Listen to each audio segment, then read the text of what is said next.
In this video, I'm going to show you how to shrink your O-ring using the heat application. If you're new here, thank you so much for stopping by. So let's get started. I had this flask that had a white O-ring, but for some reason the O-ring was getting a little bit loose, so I needed to shrink it. And the best way to do this is to use heat application. So you can either put in the oven, you can use a hot air gun, or you can use a hair dryer, but I'm going to use the boiling water method. Place the O-ring in a boiling water and I left it for 5 minutes. When using the heat application method, make sure you do not exceed the material's temperature tolerance, which can cause damage. However, boiling the O-ring in hot water tends to be safe for most O-ring.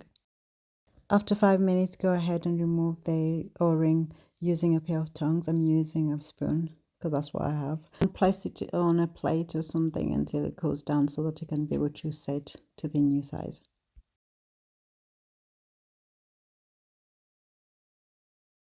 Once the O-ring is cooled down, you can go ahead and place it back into the lid as I did here. If you're finding this video helpful so far, make sure you give it a thumbs up and subscribe to the channel for more easy home solutions. Then go ahead and close the flask and the O-ring should feel nice and tight. Thank you so much for watching and I'll catch you in my next video. Bye for now.